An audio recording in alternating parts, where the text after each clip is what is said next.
in the forgotten hours of the world, before lanterns hummed with electricity and clocks ruled the soul with their merciless tick, mankind drifted through the night like a ghost through mist. In those ancient nights, where wolves howled from the edge of the forest and the hearth was the heart of the home, sleep was no single stretch of silence. Nay, it was a ritual, a dance, a broken thing stitched together by shadows. The folk of the medieval age did not slumber as we do, wrapped in one long stretch of unconsciousness. Their nights were sliced in twain, first sleep and second sleep, divided by a strange, wakeful hour that breathed between them like a whispered spell. In this hour, often falling near midnight, something uncanny stirred. People rose not in confusion or alarm, but in reverence. The first sleep, known by many names in forgotten tongues, ended with the body still warm from dreams and the mind curiously alert.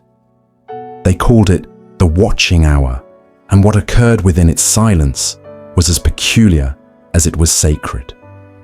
By flickering candlelight, mothers would nurse their babes. Farmers might check the locks on their barns, or stoke the embers in the hearth. Husbands and wives would turn to each other, not just in quiet conversation, but often in intimacy. It was widely believed that this liminal time was ideal for conception.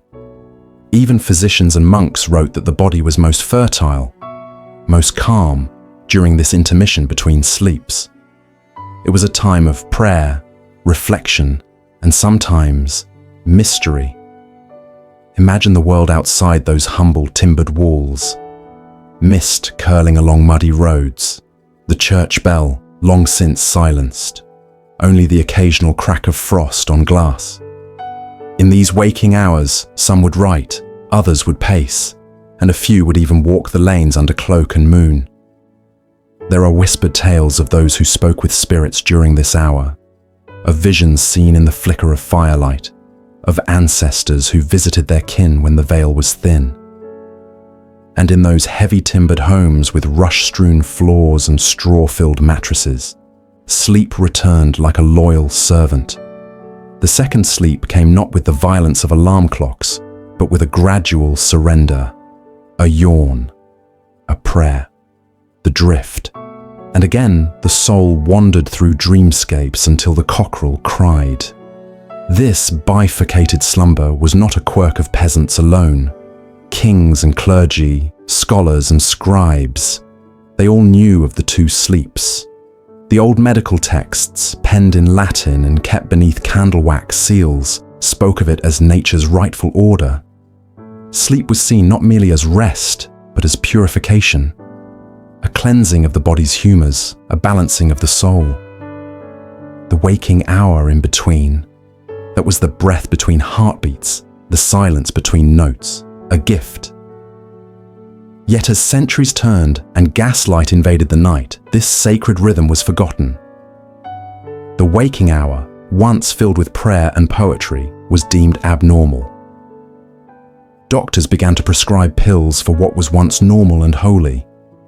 We named it insomnia, never knowing it was memory. Memory of a world where darkness had texture and sleep came like waves upon a shore. Twice blessed. So remember this, dear listener, as you lie restless beneath modern blankets. Perhaps your body is not broken. Perhaps it is ancient. Perhaps it recalls what the world has forgotten. That sleep, once upon a time, was a doorway not entered all at once, but passed through gently, in two soft steps. Step deeper with me now, through the crumbling corridors of time, past the candle's trembling flame, through the cold breath of stone corridors, and into the aching heart of the medieval night. The first sleep and second were but the framework of a stranger tale, for what lay within that gap, the watch, was a realm suspended between the earthly and the divine. In this hour, when neither sun nor moon reigned, the soul wandered freely, and so too did fears, whispers, and wild beliefs. Within the dim rooms of timbered cottages, where smoke clung to the beams and rats rustled in the thatch above, sleep was a fragile thing. Not the soft luxury we cradle today, but a rough, practical necessity. Beds were no more than sacks of straw or heather, sometimes laid over wooden planks, sometimes shared between several bodies in the coldest months.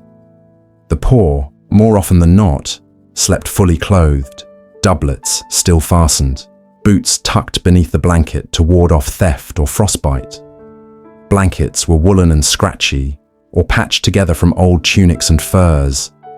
And always there was the smell of smoke, of sweat, of tallow candles that burned down to the wick. And yet, despite the discomfort, there was a ritual to it all, a grace. As dusk fell and curfew bells rang from stone chapels across distant hills, villagers would lock their doors and snuff their lamps. The curfew was not merely a warning, it was the boundary of safety. For outside, in the great dark beyond the reach of hearth and home, dwelt thieves, wolves, and the unexplained. Men feared the night not just for what was physical, but for what was unseen. Sleep, then, was a vulnerable act. One did not fall into it lightly. It was a descent into a world that blurred with myth. Many believed that during the watch between first and second sleep, the soul might leave the body. Some said it wandered through dreams, others feared it might be stolen. It was common in remote villages wrapped in superstition to hang bundles of herbs, rosemary, lavender, sage, above the bed to ward off spirits. Charms were carved into the wood of bedposts or stitched into pillows. In the highlands and moors, some even placed iron scissors beneath the bed or a Bible beneath the mattress, believing these to be shields against night hags and soul snatchers. Sleep for them was not a retreat, it was a battlefield. In monasteries, where the hours of the night were marked not by dreams but by duty, monks adhered to the sacred clock of matins. Roused from their cells by the toll of a cold iron bell, they would file through cloisters in silence, barefoot on stone, wrapped in woolen robes. Their first sleep was but a brief interlude before prayer. By candlelight or moonbeam, they chanted psalms as their breath clouded the air, giving praise to the divine, while the rest of the world slept in the grip of frost. For these holy men, the night was not for rest, but for communion. Sleep was a luxury they rarely tasted in full. Meanwhile, in manor houses with thick oaken doors and latticed windows, the wealthy practiced their own sleep customs, equally strange, if not more so. Servants often slept near the fire or on pallets in the halls, ready to rise at a master's call. Children were swaddled and tied into sleepboards, heads bound to ensure symmetry. In some regions, entire families would share one large bed, not for warmth alone, but because beds were expensive and space was limited. This created what historians now call the communal sleep culture, where privacy was a myth and dreams were shared in more ways than one. Midnight was not quiet in these homes. The flick of flint and steel was often heard as someone lit a candle to check on the animals or to read sacred texts. Some aristocrats even received guests at this hour. Letters were written, ink scratched onto parchment by lamplight. Meals were reheated, chamber pots emptied. The world, half asleep, breathed with purpose. The night had its own pulse, its own economy of moments. And oh, the dreams they dreamed. Dreams were not dismissed then as fleeting nonsense, but taken with the weight of prophecy. A wolf in your dream. Beware betrayal. A crow perched on your shoulder. Death, perhaps, stalked near. Dream books, filled with symbolic interpretations, were kept beside the bed as commonly as rosaries or crucifixes. In some villages, the dreamer was consulted in the morning, their visions treated as divine omens. Sleep was not the end of the day, it was the opening of another world. But with the rise of lamps, and later, gaslight and electricity, this way of sleeping began to vanish. The waking hour between sleeps faded from collective memory. What was once sacred became a symptom, something to be cured. Yet in the bones of our bodies, in the ancient rhythm of our minds, perhaps it still stirs. That hour, quiet and wide-eyed, when the world holds its breath, and the soul waits just a little longer, before descending once more into dream. So when next you find yourself awake in the dead of night, do not fear it. Do not curse the silence. Perhaps you are not broken. Perhaps, just perhaps, your blood remembers. Let us now walk toward the edge of the village. Beyond the hearths, beyond the chapels, beyond the worn footpaths, to where travellers slept with one hand on their satchels and the other near the dagger beneath their cloaks. The medieval tavern, a den of noise by day and shadow by night. Here too, sleep was a curious beast, not private, not quiet, not even safe. In these ale-sodden halls, sleep drunken men came not as rest, across wooden benches, but collapse, their snores competing with the clink of mugs and the hiss of candle stubs. Travellers laid close to strangers, and dreams were muddled by the scent of sweat, spilled beer, and old smoke. Beds in such places were scarce, and privacy was the preserve of the very rich. Most inns offered nothing more than shared mattresses or pallets of straw in crowded lofts. In some towns, one could pay a few pennies to sleep standing, tied upright by ropes strung across the room, which would be cut at sunrise. Yes, the term hangover may have been more literal than metaphorical. And in colder regions, when the wind howled like wolves and ice crept through cracked shutters, bodies huddled together, strangers pressed spine to spine, bound by a single common desire: warmth. Still, even here, amid filth and folly, sleep held its sacred mystery. Dreams were not mocked, but mulled over, shared aloud with early morning bread and broth.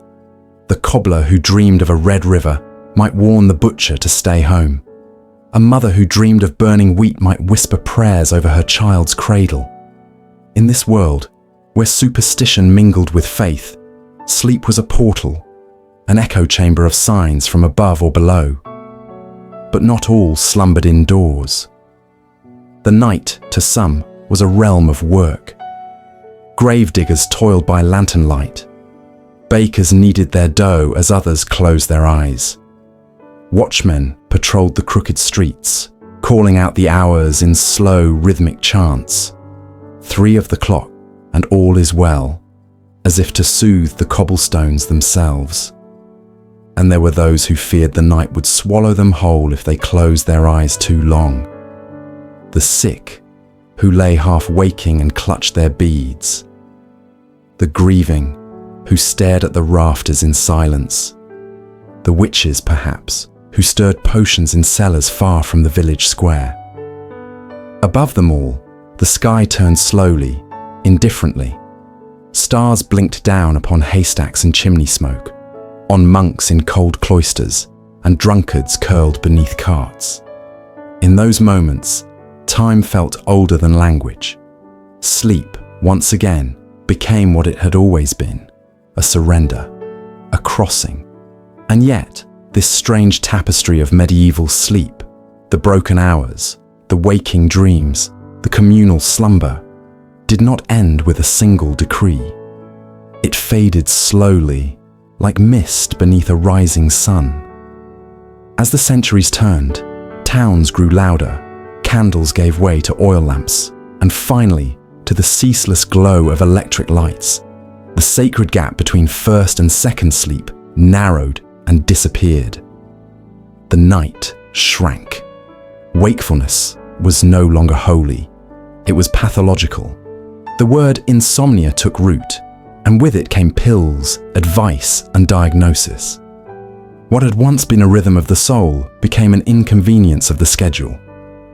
But now, in our bright and burning cities, where we sleep behind locked doors and glowing screens, There are those who still wake at midnight, not in panic, but in stillness, who light a candle, sip water, gaze out the window at the unmoving dark, and though they may not know it, their bodies remember. Their ancestors stir in their blood. The age of the watch is not dead, it only sleeps. So listen closely, dear wanderer, when you rise in the hush between hours. Do not scroll, do not sigh. Perhaps you have entered the sacred hour. Perhaps your soul longs to whisper a prayer, write a line, or simply sit with the dark. In that forgotten space between sleeps, the medieval world still breathes, softly, slowly, like a dream you almost remember.